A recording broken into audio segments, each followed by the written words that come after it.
Yeah, welcome back to the channel. Today I bought an X350 John Deere to fix and flip. And this mower's in real good shape. The only problem with it is it dies out at full throttle. I saw this on Facebook Marketplace for $2,000, as is. It's only got 238 hours on it. Mower deck is solid. Motor doesn't burn any oil. I'm going to check if we have fuel coming out of the pump.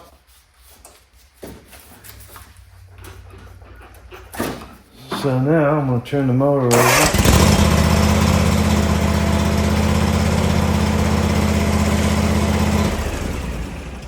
Just a little bit of fuel coming out of that. I see there's a brand new fuel filter, so that's not the problem. It's probably a plugged up fuel line. I'm just going to take this cap off. See if I can hear any air bubbles in there.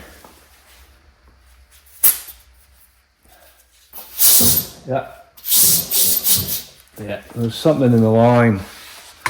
See if that works any better.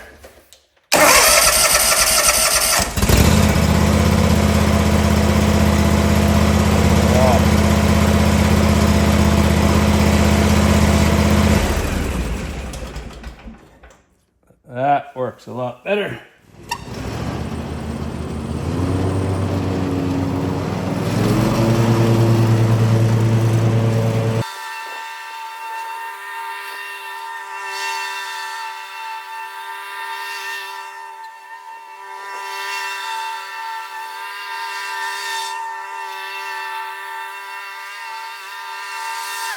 Yeah, that was working good. I'm just going to change the oil, sharpen the blades, maybe buff the hood up a little bit, and put it for cycle. I'm going to jack the tractor up a little bit this way. I'm going to crack the filler cap, open the air, and I'm going to turn the save and drain the oil out of her. Put the cap back on.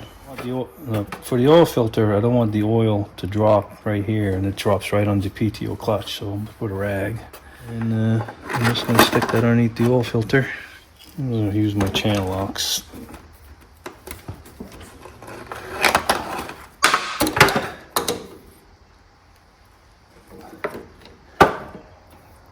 Now it's loose. I should be able to turn that by hand.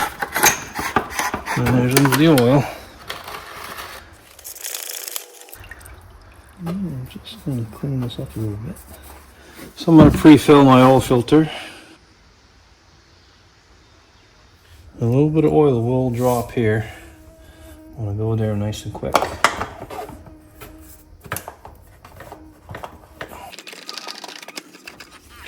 going to spray some brake clean behind the oil filter. Underneath. Make a little compressed air. It's got 238 hours.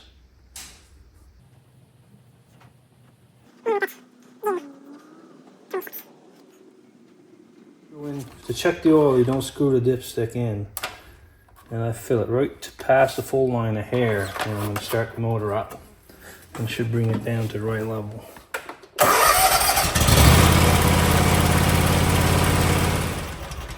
I'm going to wait 2 to 3 minutes before I check the oil again. It takes time for the oil to settle down all the way to the base of the motor. Yeah, I don't want to overfill it. All right. And it's just below the line. That's perfect. So I'm going to sharpen the motor blade. I jacked up the back and put the jacks underneath the transmission. I jacked up the front. I jacked it up on the bumper.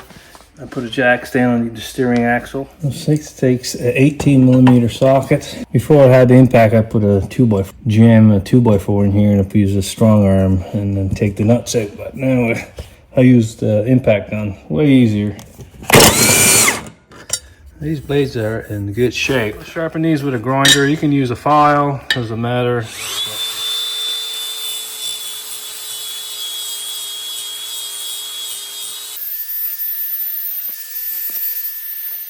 That's nice and sharp. I'll do the rest of them. So I'm going to balance the blades. I just got this cheap balancer on Amazon. I'm trying to center up right there. And it looks pretty good. That's pretty good. That's balanced perfect. I'm gonna double check it on this, trying to find the center of the hole. And that blade is perfectly balanced. Well, that's good. I'll check the other two. Make sure this is clean before I put the blade in. And I'm gonna make sure it's not upside down.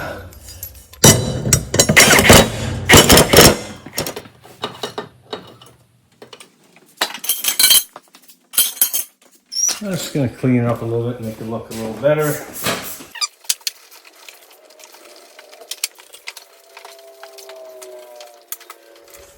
Yeah, I'm going to check the fuses, make sure they're all seated in correctly.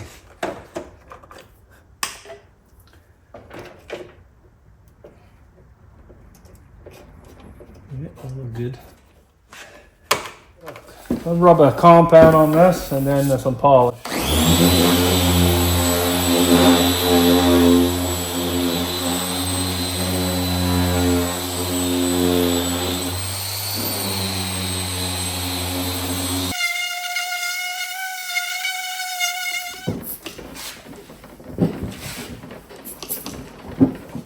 Well, that looks pretty good.